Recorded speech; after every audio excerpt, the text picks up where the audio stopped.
সাবেক আইজিপি বেনজির আহমেদের সম্পত্তি ও ব্যাংক হিসাব জব্দ করতে আদালতে দেয়া নির্দেশ বাস্তবায়নের প্রক্রিয়া শুরু হয়েছে।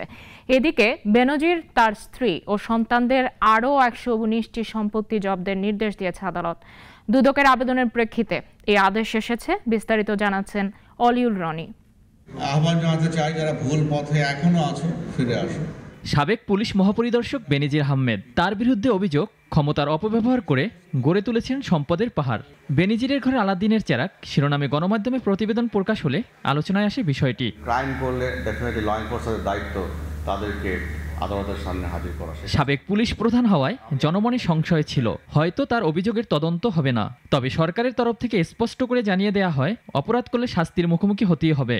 বেনজিরের 83টি সম্পত্তি ও 33টি ব্যাংক হিসাব জব্দের নির্দেশ দেয় আদালত। শুরু হয়েছে সেই প্রক্রিয়া। এরই মধ্যে আজ আরও 119টি স্থাবর অস্থাবর সম্পত্তি জব্দের নির্দেশ দিয়েছে আদালত। তদারকি করবে, এগুলো আদালতের আদেশটি বাস্তবায়ন করবে দুদক। এখন এই বাস্তবায়ন করতে গিয়ে যদি কোনো সমস্যায় পড়ে সেটা আদালতকে অবহিত করবে দুদক, এবং যদি সমস্যায় না পড়ে তাহলে টাইম টু টাইম আদালতের কাছে সে আবেদন করে বলবে কি অবস্থায় আছে। এদিকে বেনজির আহমেদের আইনজীবী জানান, পরবর্তী করণীয় সম্পর্কে আমরা পরামর্শ করে এর বিরুদ্ধে কি ব্যবস্থা নেওয়া যায় সেটা আমরা দেখব। এখানে প্রণিধানযোগ্য হচ্ছে যে ওনার সকল ব্যাংক অ্যাকাউন্ট, ওনার বিও অ্যাকাউন্ট সবগুলি বন্ধ। আর ওনার যে ওখানে ল্যান্ডেড প্রপার্টির কথা বলা হচ্ছে, ওখানে কিন্তু একটা ফার্ম করেছেন। সাবেক আইজিপি বেনজির আহমেদের সম্পত্তি জব্দের নির্দেশনা দেওয়ার খবর ফলাও করে প্রচার করতে বলছে ঢাকা মহানগর দায়রা জজ আদালত।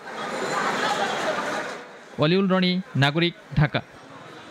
ওয়ালটন ফ্রিজ কিনে অনেকের মতো আপনিও হয়ে যেতে পারেন মিলেনিয়াল। সেরা পণ্যের সেরা অফার।